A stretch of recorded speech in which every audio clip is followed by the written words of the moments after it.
ښار جوړونې وزارت سرپرست د ممنوع الخروج غوښتنه. جواد پایکار غیر قانوني ګمارنې کړي و، له هېواده بهر یې جایدادونه پیرلي.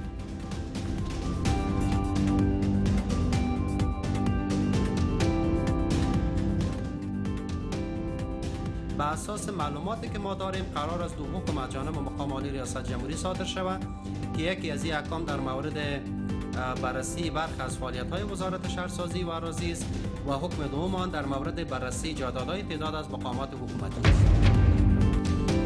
په قطر کې د وسلوالو طالبانو او امریکا متحده ایالاتونو ځنډېدلي مذاکرات. وسلوالو طالبانو ته نږدې سرچینې وایي خلیلزاد لا هم د طالبانو پرېکړې ته په تمه دی.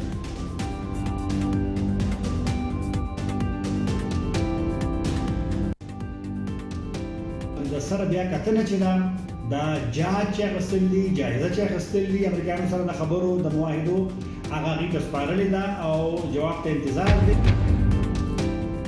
او له عراقه یو وار بیا د بهرنیو ځواکونو پر وتلو ټینګار. د عراق ولسمشر وایي له دې هېواده د ټول بهرني ځواکونه ووځي.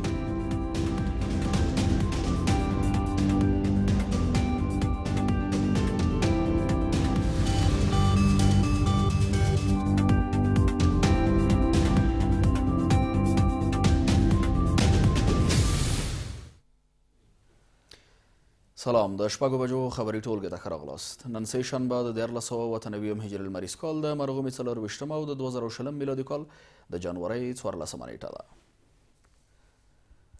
د هم پوره خبرونه ویاند سید ادریس سادات. ولسمشر د ښار جوړونې وزارت سرپرست جواد پایکار د ممنوع الخروج کېدو غوښتنه کړې. په هغه حکم کې چې لوی څارنوالۍ ته رسېدلی او یوه کاپي کابل نیوز ترلاسه کړې ویل شوي چې د ښار جوړونې وزارت سرپرست په وزارت کې غیر قانوني ګمارنې کړي او په ترکیه کې اپارتمانونه او جایدادونه پیرلي چې باید په تړاو یې څېړنې پیل شي. لوی څارنوالي په دې تړاو څه نه وایي، خو د ښار جوړونې وزارت مسؤلین وایي تر اوسه یې له ولسمشرۍ ماڼۍ او لوی څارنوالۍ داسې څه نه دي ترلاسه کړي، خو په پام کې د ولسمشرۍ ماڼۍ د دې وزارت د فعالیتونو د ارزونې او د چارواکو د جایدادونو د بررسۍ لپاره 2 حکمونه صادر کړي. د ملي یووالي حکومت په لومړیو کې د ښار جوړونې وزارت کې د فساد په تور د یو شمېر رئیسانو تر ګوښه کېدو وروسته تازه د دغه وزارت د سرپرست جواد پایکار لخوا د غیر قانوني ګمارنو په تړاو د څېړنو حکم شوی.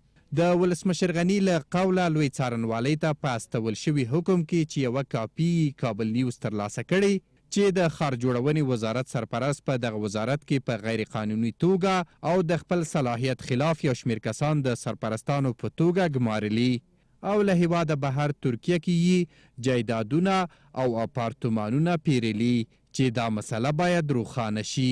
په دې حکم کې چې تر اوسه ارګ نه دی تایید کړی راغلي چې ولسمشر غني په یوې ځانګړې ناسته کې په 3 مشخصو مواردو کې د تحقیق غوښتنه کړې. د ښار جوړونې وزارت سرپرست د خپل صلاحیت خلاف ځینې کسان د سرپرستانو په توګه ګمارلي دي. جواد پایکار په ترکیه کې جایدادونه او اپارتمانونه پیرلي. باید روښانه شي چې له کومو منابعو او کله یې پیرلي. د څېړنو تر تکمیلېدو او قانوني تصمیم پورې جواد پایکار ممنوع الخروج دی. د لوی څارنوالۍ ویان په دې تړاو خبرو کولو ته حاضر نشو، خو د ښار جوړونې وزارت وایي دوی تر اوسه د لوی څارنوالۍ رسمي حکم او د ولسمشرۍ ماڼۍ هدایت نه دی ترلاسه کړی، خو ښایي ډیر ژر د دغه وزارت د فعالیتونو ارزولو او د حکومتي چارواکو د جایدادونو ارزولو په تړاو د ولسمشر غني 2 حکمونه صادر شي. تا کنون مکتوب رسمی از جانب اداره لوی څارنوالی با وزارت شهرسازی و اراضی رسما مواصلت نکرده و در زمینه هدایت کتبی هم از جانب مقام عالی ریاست جمهوری صادر نشده است. به اساس معلوماتی که ما داریم قرار است 2 حکم از جانب مقام عالی ریاست جمهوری صادر شود که یکی از این احکام در مورد بررسی برخی از فعالیت‌های وزارت شهرسازی و اراضی است و حکم دوم آن در مورد بررسی جایدادهای تعداد از مقامات حکومتی است. د ښار جوړونې وزارت سرپرست داسې مهال په فساد او له هېواده بهر د جایدادونو په پیرلو تورنیږي چې په نورو حکومتي ادارو کې د فساد په تړاو ورته شکایتونه موجود دي. ولسمشرۍ ماڼۍ تر اوسه په دې تړاو څه نه دي ویلي. د افغان سولې لپاره د امریکا متحده ایالاتونو ځانګړی استازی د تاوتریخوالو کمولو په تړاو د وسلوالو طالبانو د رهبرۍ شورا پریکړې ته په تمه دی. په قطر کې د وسلوالو طالبانو د سیاسي دفتر یو شمېر غړو ډیلی ټایمز ورځپاڼې ته ویلي چې پاکستان ته د قطر دفتر پلاوي له سفر او مشورو وروسته اوس د دې ډلې مشر ملا حبت الله له رهبرۍ شورا سره په مشورو بوخت دی. د سولې له خبرو بخبره سرچینې وایي خلیلزاد د مذاکراتو د پیل لپاره لا هم د جنګ او تاوتریخوالو پر کمېدو ټینګار کوي. په قطر کې د امریکا او طالبانو ترمنځ د مذاکراتو د وروستي پړاو تر ځنډېدو وروسته ظاهرا لا هم د مذاکراتو د پیل لپاره شرایط نه دي آماده شوي. قطر کې د طالبانو د سیاسي دفتر یو شمېر غړو ډیلی ټایمز ته ویلي پاکستان ته د قطر دفتر پلاوي له سفر او سلا مشورو وروسته اوس مهال د طالبانو مشر ملا حبت الله د دې ډلې له رهبرۍ شورا سره د اوربند او تاوتریخوالي په کمېدو په مشورو بوخت دی. د سولې له مذاکراتو باخبره کسان وایي د افغان سولې لپاره د امریکا ځانګړی استازی په دې تړاو د طالبانو د رهبرۍ شورا پریکړې ته په تمه دی. اوس فیصله د طالبانو د مشر مولوي هیبت الله په لاس کې ده او داسې مونږ اورېدلي چې هغه یو کمیټه جوړه کړې ده او دغه د سره بیا کتنه چې ده دا جاج چې اخیستل دي جایزه چې اخیستل دي امریکایانو سره د خبرو د معاهدو هغه هغې ته سپارلې ده او جواب ته انتظار دی. خو له دې سره په کور دننه د حکومت او سیاسیونو ترمنځ د سولې مسلې پر سر اختلاف سربیره د ملي والي حکومت مسؤلان هم په دې برخه کې یوه خوله نه دي. ولسمشر ماڼۍ د تاوتریخوالي کمېدل کافي نه بولي او پر اوربند ټینګار کوي. خو اجرایي ریاست وایي یوازې د تاوتریخوالي کمېدل هم کولی شي چې د باور فضا رامنځته او مذاکراتو ته زمینه سازی وکړي. برای حاضر فکر میکنیم که اگر معیارها، مصداقها و جزئیات کم شدن جنگ و خشونت مشخص شود و واقعا جنگ به حد اقل کاهش پیدا کنه، این میتونه که به عنوان یک گام مثبت باشه برای آغاز مذاکرات بین الافغانی. که څه هم د سولې مذاکراتو د ځنډېدو یو لامل د اوربند او تاوتریخوالي کمېدو پر سر اختلاف بل کېږي، خو شنونکي وایي په سیمه کې د ایران او امریکا ترمنځ تازه راپورته شوې لانجه هم په دې برخه کې بې اغېزې نه ده. په هند کې د رایزینا ډیالوګ د سیمې او نړۍ پر مهمو مسایلو د 2020 کال ډیالوګ جوړ کړی. په دغه ډیالوګ کې د افغانستان پخواني ولسمشر حامد کریزي، د ولسمشر غني، د ملي امنیت مشاور حمدالله محب، د ناټو پخواني سرمنشي هندي، چینایي او یو شمېر نورو هیوادونو چارواکو ګډون کړی دی. پخواني ولسمشر دغه کانفرانس ته وویل چې د افغانانو لومړیتوب سوله ده، خو اوس د ګڼو مسایلو ښکار ده. کرزی وایي په افغانستان کې ټول ستر هیوادونه ښکېل پاتې شوي، خو دغه حضور افغانستان د خپلو داخلي او سیمه ییزو سیاستونو او مشکلاتو په مدیریت کې له ستونزو سره مخ کړی. کرزی وایي د امریکا متحده ایالاتونو په شمول د افغانستان متحدانو سترې تېروتنې کړي، خو افغانان اوس د امریکا متحده ایالاتونو د سولې د پروسې ملاتړ کوي او په دې پروسه کې باید د افغانستان ګاونډیان او نور هیوادونه هم همکاري وکړي. کرزی وایي مسکو کې 3 مهمې غونډې وشوې، بین الافغاني ډیالوګ ناسته وشوه چې ډېره رغنده وه او د هیله لرله چې دغسې نورې غونډې هم وشي او بین الافغاني ډیالوګ او مذاکراتو ته لاره واره شي.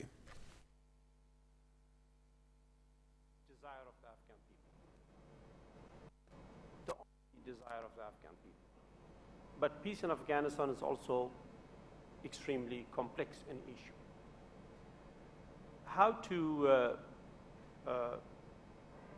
put together our desire for peace with the complexity of international politics around Afghanistan, US objectives in Afghanistan, and the regional complexity that we have. We also have the Foreign Minister of our good neighbor, Uzbekistan, Foreign Minister Kamlov here, who understands the situation well. د ولسي جرګې د ملي اقتصاد کمیسیون د مالی وزارت او افغانستان بانک مسؤلین د 15 میلیارد افغانیو د انتقال په اړه استجواب کړي ول. د اقتصاد کمیسیون یو غړي عبدالولي نیازي کابل نیوز ته ویل چې له اړوندو چارواکو یې د 15 میلیارد افغانیو په تړاو وضاحت وغوښت، خو هغوی دوی ته قانع ورکوونکي دلایل نه درلودل. نوموړی وایي مالي وزارت ته د 15 میلیارد افغانیو د انتقال په تړاو د چارواکو استدلال دا و چې ولسمشر ماڼۍ د ځینو پروژو د تطبیق لپاره یوه اندازه پیسو ته اړتیا درلوده او دوی د سرور دانش او سترې محکمې تر سپارښتنې وروسته دغه پیسې انتقال کړي دي. مالیه اونا گفتن که چون ریاست جمهوری در تطبیق پروژه های کلان و عامل منفعه به یک مقدار پول نیاز داشتن از اونا خواهش کردن که باید پول ما انتقال بکنیم به وزارت مالیه و ما اسنادی از آقای دانش و سر محکمه رئیس سر محکمه گرفتیم و این پول به او انتقال دادیم. د ټاکنیز شکایتونو کمیسیون وایي 9866 شکایتونه مسترد کړي دي. د ولسمشریزو ټاکنو نوماندان له ثبت شویو 14545 شکایتونو له جملې 9866 شکایتونه د دې له امله رد کړي چې اثباتیه مدارک نه درلودل. دوی وایي د شکایتونو د رسیدګۍ په لړ کې یو اویا کارکوونکي له دندو ګوښه شوي او همداراز د ثبت شویو شکایتونو له جملې 3 شکایتونه عدلي او قضایي بنسټونو ته تللي دي. د ټاکنیز شکایتونو کمیسیون همداراز وایي د هیواد په 21 ولایتونو کې 15300 محلونه بیا شمېرنې ته تللي دي. د ټاکنیزو شکایتونو کمیسیون وایي چې د 14545 ثبت شویو شکایتونو له جملې 9866 شکایتونه د دوی له لوري رد شوي دي. دوی وایي چې دغه پریکړه دوی د اثباتیه مدارکو د نه درلودو له امله کړې ده. د انتخاباتي شکایتونو کمیسیون چې د شکایتونو د ارزونې کار پای ته رسېدلی بولي وایي چې د ولایتي دفاترو د پریکړو پر اساس د 16000 شکایتونو له جملې 9800 رد شوي دي. 109 محلونه باطل شوي دي. د ټاکنیزو کمیسیونونو 15 تنه کارکوونکي نقدي جریمه شوي دي. د ټاکنیزو کمیسیونونو 1 تنه کارکوونکي له دندو ګوښه شوي دي. د ثبت شویو شکایتونو له جملې 3 شکایتونه عدلي او قضایي بنسټونو ته راجع شوي دي. د ولایتي کمیسیونونو په تایید سره 111 شکایتونه مستثنا شوي دي. په دې هغه کې 14545 شکایتونه چې ثبت شوي وو په دې کې 9866 شکایتونه رد شوي دي چې هغه مرجع دلیل نه درلوده، اسناد مستند نه درلوده او نور موارد چې دلته هغه شوي دي موږ ته راغلي دي. 18 مورد شکایت اصلاحي هغه ته تللي دي، یعنې پروسس ته تللي دي، اصلاحي هغه ورکړل شوي دي. د ټاکنیزو شکایتونو کمیسیون همداراز وایي چې په 12 ولایتونو کې 209 استینافي شکایتونه ثبت شوي دي. دوی وایي دغه شکایتونه په کاپیسا، لغمان، پنجشیر، بامیان، غزني، پکتیا، کونړ، نورستان، بدخشان، سرپل، بلخ، غور، دایکندي، اروزګان، زابل، فاریاب او نیمروز ولایتونو کې ثبت شوي دي. حدوداً 9 شکایت استینافی دي تر فعلا چې البته حدوداً چې دا امکان لري چې مثلا قابل تغییر اوسیږي او دا 18 ولایتو کې دا شکایتونه استیناف خوا شوي دي خلک. د ټاکنیزو شکایتونو کمیسیون همداراز وایي چې په 21 ولایتونو کې 15300 محلونه بیا شمېرنې ته تللي دي.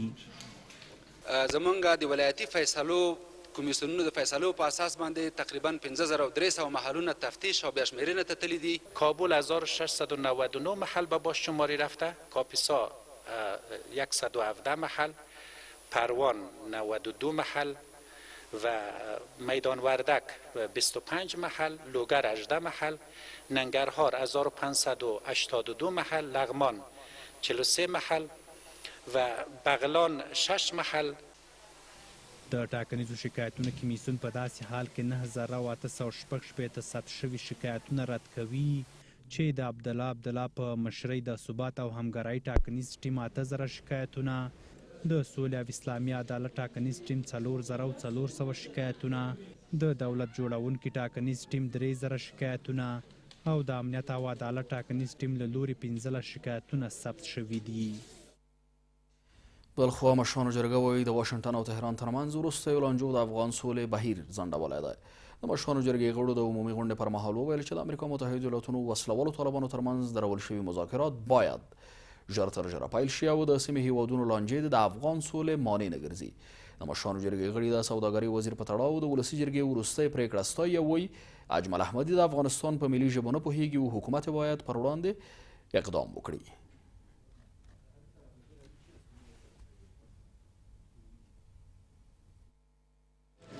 د امریکا او طالبانو ترمنځ د سولې مذاکرات چې اساسي پړاو ته رسیدلي وو له تېرې یوې میاشتې راهیسې له ځنډ سره مخ شوي او دواړه لوري په خپلمنځي سلا مشورو بوخت دي. د مشرانو جرګې غړي د افغان سولې مذاکراتو ځنډولو لامل د امریکا او ایران ترمنځ روانې شخړې بولي او زیاتوي چې د سیمې هیوادونو جنجالونه باید د افغان سولې پر وړاندې خنډ نشي. سناتوران وایي چې د دواړو غاړو ترمنځ مذاکرات باید ژر تر ژره پیل شي.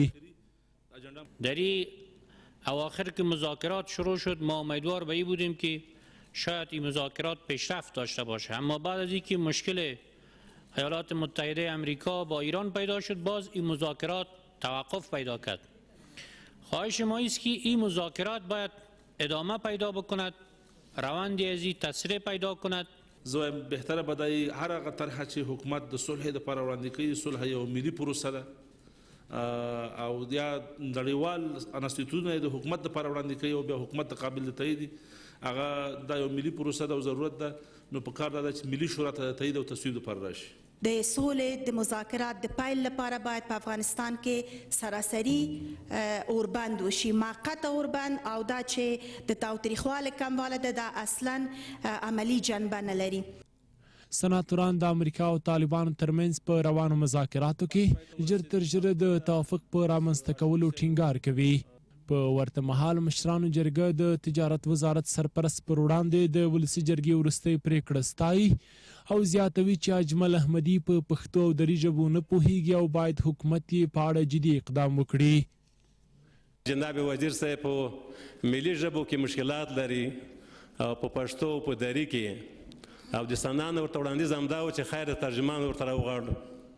دا ډېر د تاسف خبره ده چې زمونږ په ملت کې زمونږ چارواکي حتی د خپل هیواد په ملي ژبه باندې هم فیصله وارد نه دي. متاسف په دې باندې یم چې د ده د بېطاعتۍ د وجې نن د وزارت تجارت بودیجه د 2019 کال دپاره د ولسي جرګې د 130 رایو په تصویب باندې معطل کیږي.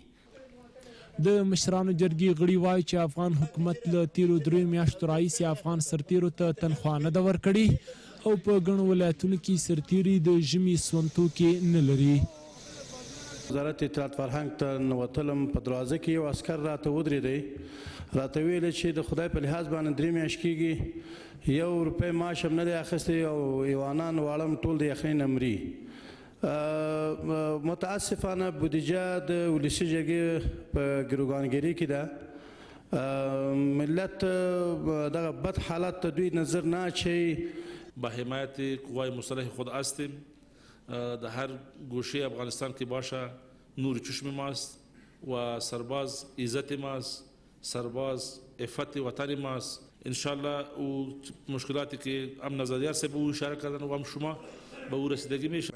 مشرانو جرګې د یکشنبې ورځې عمومي غونډې پر مهال په کابل ښار او ولایتونو کې د سون توکو او غازو نرخونو لوړېدو په تړاو اندېښنه وښوده او له کابل ښاروالۍ ژر تر ژره د قیمتونو کنټرول غوښتنه وکړه. سیګار وایي افغانستان لا هم د نړۍ تر ټولو بېوزله هیواد دی. سیګار پر خپله ټویټر پاڼه په یو خپاره کړي پیغام کې ویلي چې په افغانستان کې د بېوزلۍ او فقر تر ټولو ستر لامل روانې جګړې او ناامنۍ دي. سیګار وایي اوس د افغانستان 50 سلنه وګړي د ورځې یوازې په $1 ژوند تیروي او په اوسط ډول هر افغان د خپل کلني عاید 8 سلنه برخه په درملنه لګوي. سیګار وایي افغانستان د نړیوالو له مرستو سره سره بیا هم د نړۍ تر ټولو بېوزله هیواد دی او د دې اړتیا ده چې له دې وضعیته وژغورل شي. سیګار داسې مهال دغه راپور خپروي چې د ملي یووالي حکومت د کار له پیل سره سم په هیواد کې د اقتصادي ودې خبره کړې وه او ټینګار یې کړی و چې بېوزلي به له منځه وړي.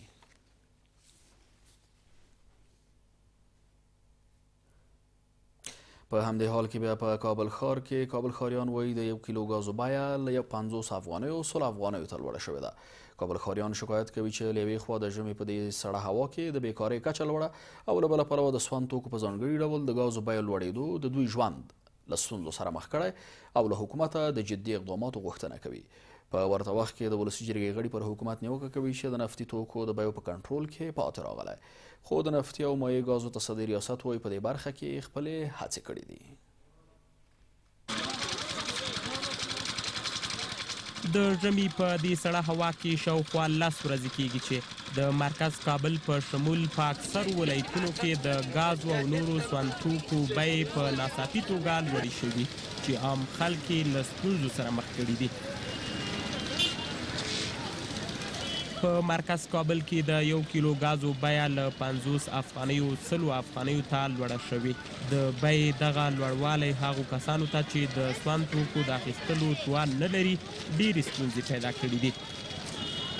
ګاز په 1390 روپۍ کیلو د خلک بیکاره د زبر سخت ده او دومره په پیسې له خلکو سره نشته چې دا ګازونه په 1390 روپۍ واخلي. دولت څخه موږ دا خواهش کوو چې نرخنامې کنټرول کړي د دکاندارانو په مناسبت دلته ورشي دوی او د ټولو دکاندارانو نه تپوس وکړي چې تاسو دا نرخونه ولې دومره لوړ کړي یا خپله دولت دا نرخنامه وټاکي او دکانداران په هماغې تعقیب باندې پر مخ لاړ شي ځکه ټول خلک بېوزله بیچاره خلک دي. دولت نه دا غوښتنه چې نو هغه چې کوي ارزانه شي هغه چې کوم د ډېر راش دی اوس ما ته اوس موږ د نمبر نه راغلی.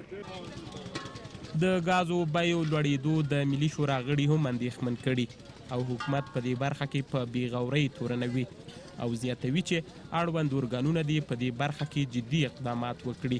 دا د حکومت بې کفایتي ښکاره کوي ځکه چې حکومت باید په دغه مسایلو کې ډېر جدي اوسي، نرخونه باید کنټرول کړي. د دې نه معلومیږي چې دلته یعنې خپل په منځ کې یو هماهنګي او یو ګډ نظر نشته. هر څوک چې زړه غواړي په دې وطن کې هماغه کوي. وزیر د تجارت د دې کار غم وخوري او د دې شاریانو د مشکل دپاره ګام واخلي او ښاروالي یو نرخنامه ورکړي.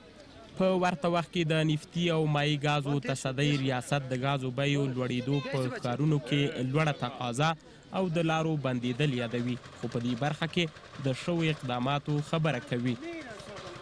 حتی په هر گنجایش د ټن چې دوی هم ضرورت لري موږ کولی شو دا ورکړو او اوس نوی اقدام هم دا ده چې موږ وکولی شو چې کوم مغازې چې همغه محلاتو کې موږ فروشات لرو د هغه ته نزدیک کوم د ګازو د فروش و محلات چې دي موږ هلته دولتي ګاز ورکړو په ډېر یو کم قیمت او یعنې یو ډېر کم فایدې سره هغوی هم همدا ګاز وکولی شي خرڅ کړي. دولت نه خواهش کوو چې دلته دوه کمپنۍ نور داسې خلاصه کړي د خلکو بېروزګار زیاته داسې خلک داسې 15 بجې خلکو ته راغلي په شپږ بجې راغلي او په نوبت کې ولاړ دی او چاته نوبت نه رسېږي دلته ګاز لږ زیات راولي. دیروز 6 بجه آمدم اینجا در نوبت استاد شدم یا 1 بجه گاز آمد 10 بالون گاز تا 3:30 بجه را پر میکرد 3:30 بجه رسمیت ختم شد دیگه ما پر نمیکنیم باز صبح آمدیم تا هنوزم نوبت نرسید.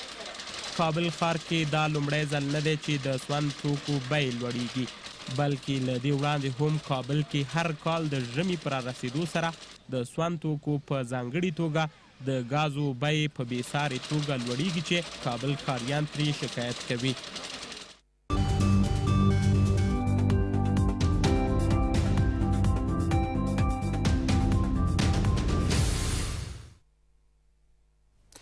به هم ښه راغلاست او بهرني خبرونه له عراقه پیلوو. عراق یو وار بیا له دې هېواده د ټولو بهرنیو ځواکونو پر وتلو ټینګار وکړ. د عراق د ولسمشر ویان ویلیام وارد ویلي دوی په دې هېواد کې پر امریکایي ځواکونو د حشد شعبي ډلې د برید ملاتړ کوي ځکه چې په خبره بهرني ځواکونو په زور په دې هېواد کې خپل حضور ته دوام ورکړی دی. د عراق دولت وایي دوی به بیا داسې تړون لاسلیک نه کړي چې په دې هېواد کې د امریکایي او نورو بهرنیو سرتیرو پاتې کېدل تضمینوي.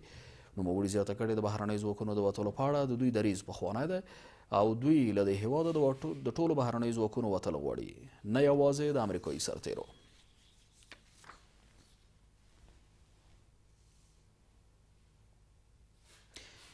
بلخوا د هند په مختلفو سیمو کې خلکو د دې هېواد د تابعیت نوي قانون پر خلاف مظاهرې کړي دي.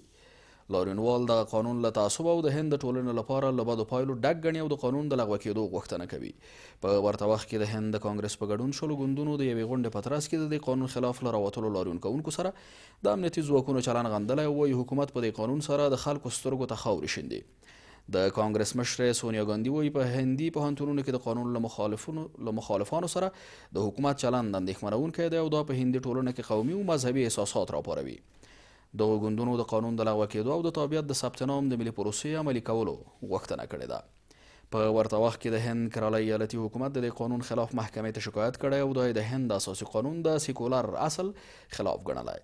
یاد ایالت فدرالي حکومت په ټولنه کې په درز رامنځته کولو تورن کړی. د هند یو شمېر نورو ایالتونو راجستان، مادیا پردیش، پنجاب او غربي بنګال هم د دې قانون له عملي کولو سره مخالفت کړی. د هند نوی قانون د بنګلادیش، پاکستان او افغانستان غیر مسلمانان اقلیتونو ته د تابعیت ورکولو جواز ورکوي، خو مسلمانان سیاسي احزاب او د هند مدني ټولنه دغه قانون د هند یووالي او سیکولر ټولنې په زیان ګڼي.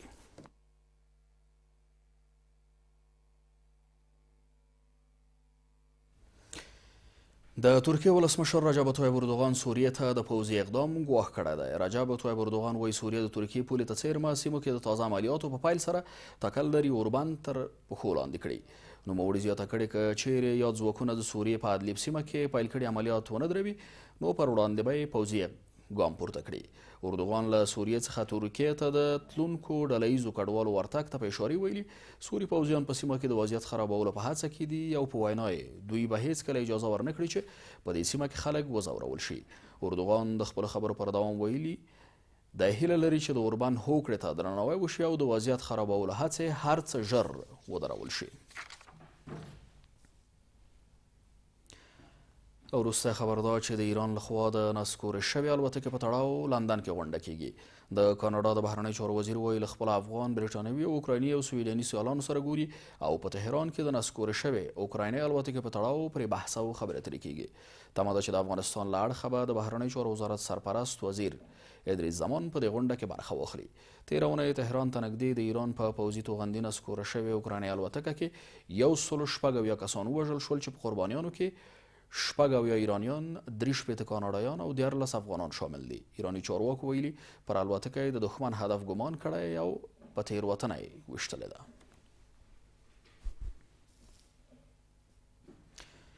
له دې سره سم اوسنۍ خبرې ټولګه په همدې ځای پای ته رسیږي. له ملتیا مننه کوم. تر بیا د خدای په امان.